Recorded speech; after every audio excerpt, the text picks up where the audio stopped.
Yes, the debate. I know there's a long-standing debate as far as is Ruroc a good helmet. So what I thought I'd do today is see, can a Ruroc compete with a name brand like Shoei? Let's go and roll that intro and we'll get into it. Roll it. This is the way. Alright now guys, I do start in advance by saying this video is a little bit longer because I wanted to do a very thorough and conductive test over these helmets. And I'm not just comparing it to the Shoei RF-SR here, I also had a GT Air 2 as well as an RF-1200 that is part of this comparison here today. What I wanted to see was where do each helmet fall as terms of quality and comfort and everything else is concerned. So what we did is we did 7 different tests, and what I see is if the Ruroc at its price point can fit within Shoei at the same price point. So for our examples here today, I do believe the Shoei RF-SR is the cheapest at $420. And we will not compare a graphic version of the Ruroc because we want to get these in at the cheapest price possible. So we'll compare it to the Core, which I believe is $450. And then we have the RF-1200, which is a little bit more, and then the GT Air 2, which is a little bit more. I'll put those prices right here because I don't have them handy. So I know that, again, this is a longer video. I have added chapters to the bottom there, so if there's a particular test that you want to listen or see first, you can skip around. But then make sure you stick around to the end, and we'll go over what my final thoughts are with these helmets.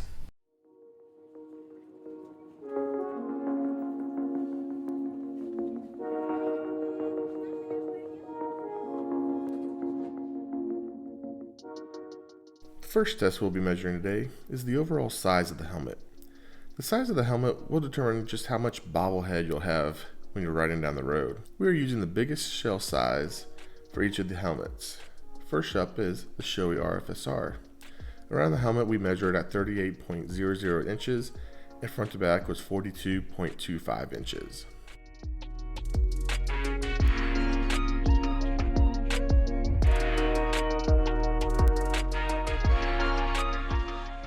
Next up is the Ruroc Atlas 3.0. The shape of the Atlas is definitely more sport bike inspired. Let's see if that makes a difference in the sizing. Around the helmet, we measured 39.75 inches and front to back 42.50.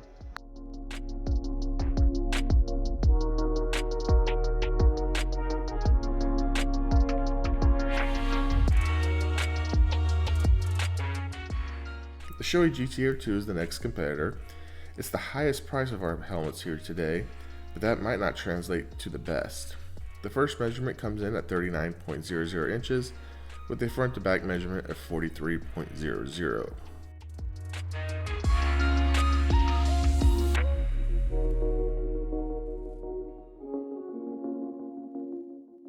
Lastly is the RF-1200. The RF-1200 has been a staple in Shoei's lineup for years. The initial measurement shows 38.25 inches and the front to back coming in at 41.00.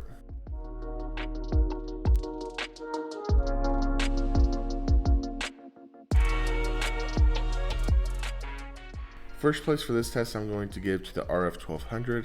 Next will be the RF-SR, and a tie for a third would be the Atlas and the GT Air 2.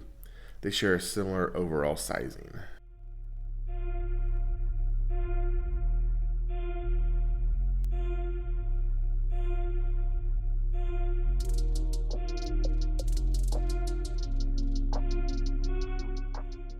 The weight of a helmet is a valuable number to know. Depending on the materials of the shell, this can dramatically go up or down. For the RF-SR, it was my motovlog helmet, so I had to reduce the measured weight slightly for accurate reading.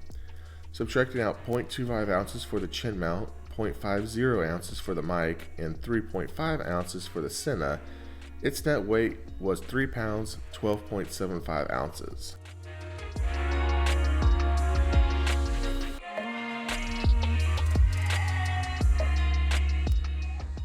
The Atlas 3.0 is made of carbon fiber shell covered with graphic, as opposed to Shoei's being laid in fiberglass with a hardened resin to give them their shape. Remember that the Atlas was one of the largest sized helmets that we measured.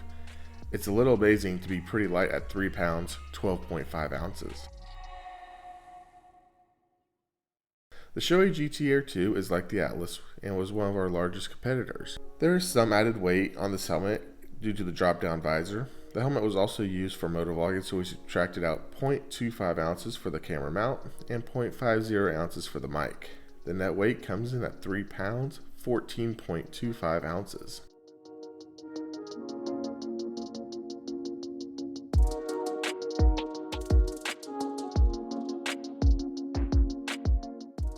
Lastly on the docket is the RF-1200. The RF-1200 was the smallest sized helmet. This helmet then weighs in at 3 pounds 10 ounces. The smaller shell size did seem to equate to a lighter helmet. So overall, the RF-1200 came in first place, the Atlas came in second, RF-SR in third, and the GT-R in fourth.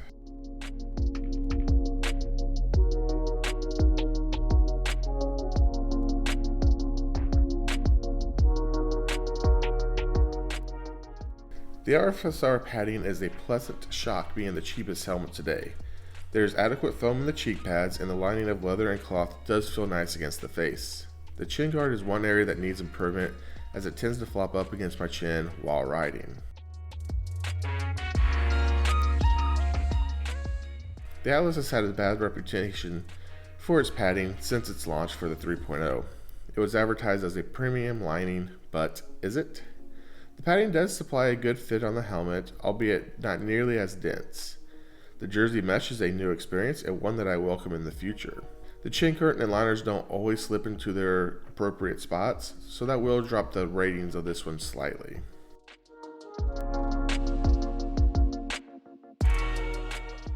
The GT-R2 does boast a very similar padding to the RF-SR, however, it will drop a few points in the rating because of the fitment.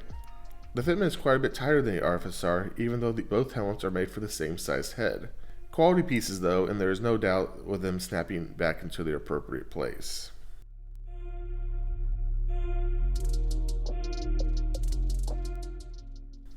Lastly is the RF-1200.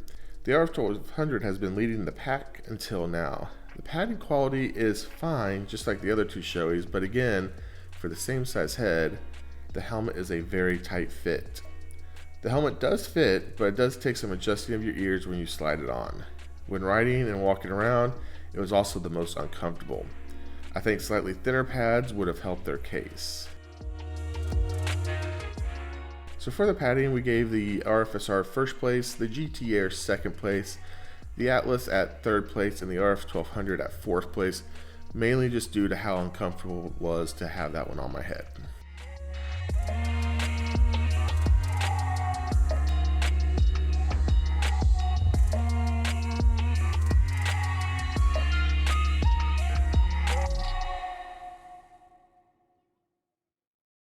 The RF-SR being the cheapest in line comes through here. There is absolutely nothing wrong with the double D-ring, but the system is very archaic in terms of today's technology.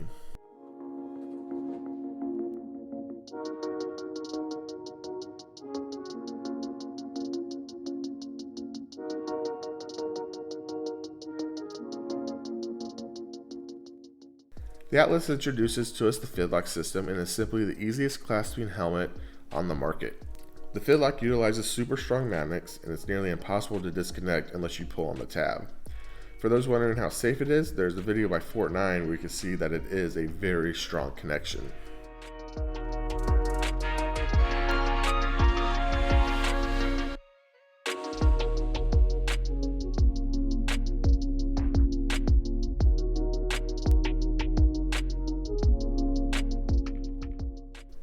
The GT-R2 also has a unique buckle system. This is the first time I had experience with a ratchet system.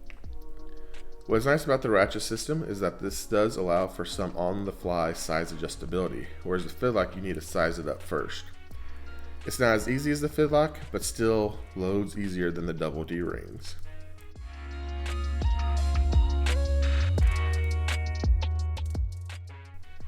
Lastly, the RF-1200 is on the cheap side like the RF-SR.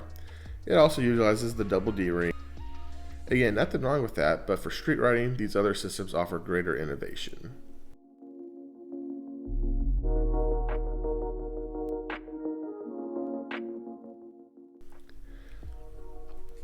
So in first place, we are going to put the Atlas with their Fidlock. Second place will be the GT-R2 with the ratchet system.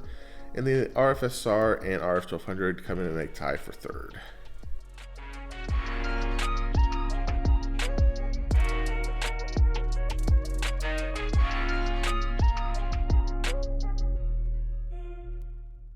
Ventilation will have two factors, airflow and adjustability.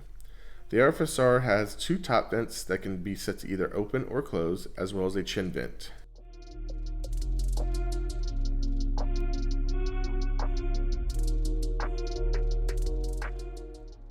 There are small exhaust ports out back to move the hot air out. The airflow for this helmet is adequate, not great, but not bad.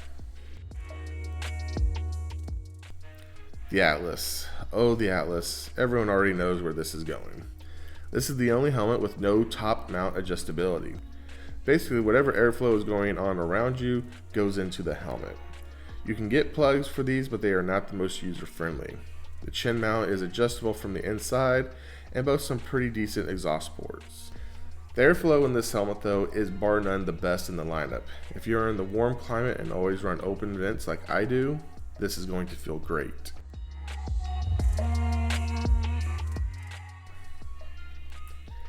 The GT-R2 comes with more adjustability, but with greater disappointment. The giant top mount has 3 levels of adjustment, as well as the chin mount. There are decent sized exhaust ports to try and get the hot air out. What is shocking with the GT-R2 is the lack of air that comes through the helmet. You might as well have the vents closed because there's absolutely zero airflow in this helmet.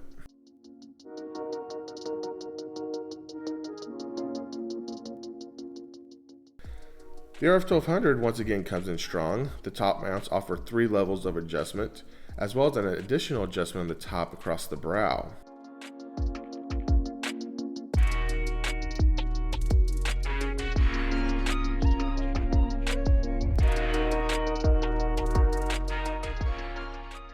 The chin mount also offers 3 levels of adjustment, and the exhaust port also has the ability to be closed off, which makes this the only helmet with that option.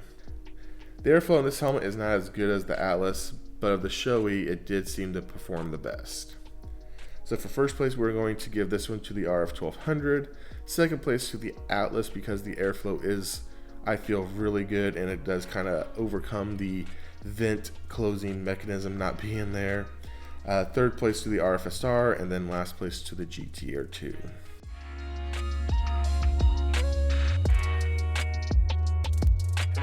All right, the next test is going to be our peripherals side to side. So what I'm going to do here is I have a board that you can't see because I'm keeping the results hidden. Right down here at the bottom, I have my control already done because I've already measured where I can see. And my target is going to be these Chiefs flags up here on the wall. So if I was to go, right now, this is where I can see the Chiefs flags just barely out of my peripherals, staying completely straight. So what I'm gonna do is go from here back with each helmet and see when I can actually see the Chiefs flag and put a new piece of tape on it, and that's gonna be the measurement.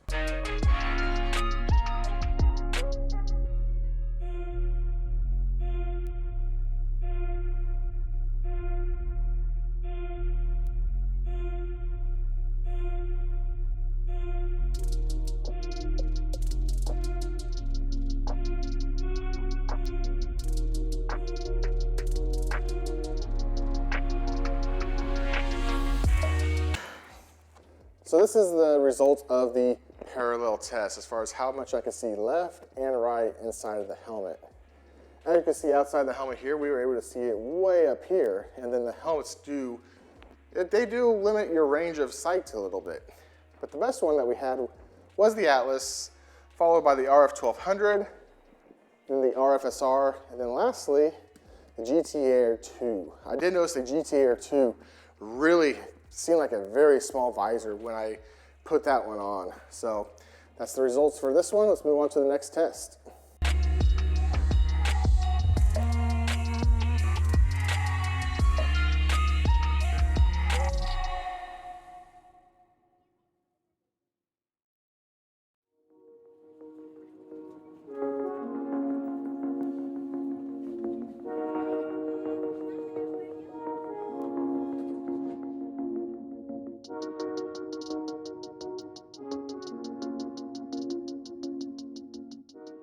The last test today is going to be our decibel test. So for the decibel testing, this was performed by sticking a microphone right outside my ear inside of each helmet.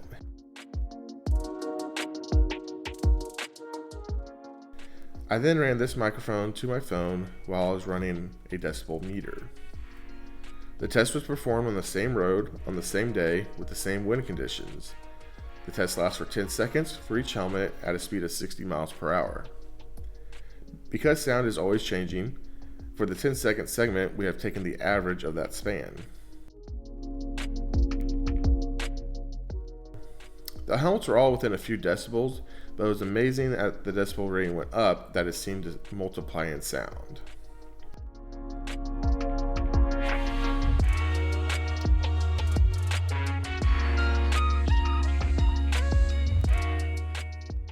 For the decibel test, we are going to give the RF-SR first place, the Atlas second place, the GT Air third place, and the RF-1200 fourth place. Alright guys, final wrap up time here for the helmet comparison. So I hope you did enjoy that. I was trying to be as scientific and non-partial as possible. Again, I put about $2,000 into this video, which seems like a lot. I've kind of recouped some of my costs because, as you can see, I am 2 helmets short now. I have sold the RF-1200 and the GT Air 2, and through the test you probably saw why. For me, they're not a good helmet. Now the Shoei RF-SR, shockingly enough, is our cheapest price point, and it is my favorite helmet to wear and to motovlog with.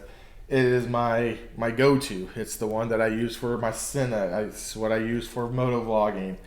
It's been tried and true. I've had it for about 3 years now, and this has been, bar none, the greatest helmet that I've had. So I even compared this to the RF-1200, the GT Air 2, and stuff of that nature.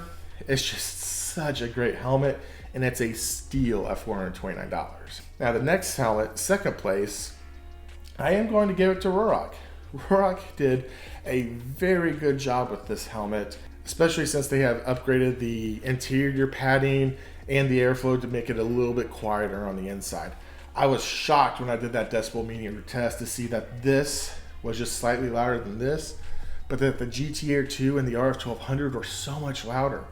And that's one thing I want to talk about at the end here is that loudness. So a decibel is going to be just overall loudness, but the sound that you hear that loudness at is what it kind of comes down to.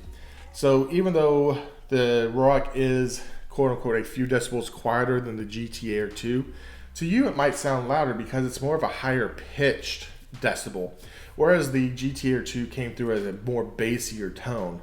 But for a scientific perspective, as far as what's actually pulsating and hurting your ears, technically the Ruroc's a little bit quieter for you. And then all the other tests kind of shows like why I think the Ruroc actually belongs in the same par or the same category as these Shoeis. I think the Shoei GT Air 2 is way overpriced for what it is, and honestly, I just don't know. That doesn't make a valid case for the Ruroc to belong in these families. Again, these are just my opinions though. Take it as you will. I mean, just because this is how I perceive things and this is how I test it doesn't mean that when you put one of these helmets on, it's going to be the best thing or the worst thing. It's going to depend on what you have in your mind. If you have an open mind, then I hope you do try them and at least give them a fair shot. I have friends who have tried the Ruroc and they absolutely hated it. And hey, I can't blame you. It's not for everybody. As simple as that. The disappointing side is, the GT Air 2 and the RF-1200 are, for me, they just weren't good helmets. These are the good helmets, and these are the cheapest helmets in the lineup today. So, in all honesty, if I was to reprice what Shoei has done, I would have put the RF-1200 as the cheapest. I would put GT Air 2 at the next, and then I would put the RF-SR above them all because it's that good of a helmet. I've already rambled on way too much today about these helmets. Again, no helmet was technically bad, but these two helmets excelled more than the other two did. So with that being said, I hope you guys enjoyed this. Again, I am Not sponsored by either of these companies. If they want to start giving me free stuff for all the helmet stuff I do, feel free. But in the meantime, hope I catch you guys on the next dark side, because this is the way. Chop, see you in the next one. Later.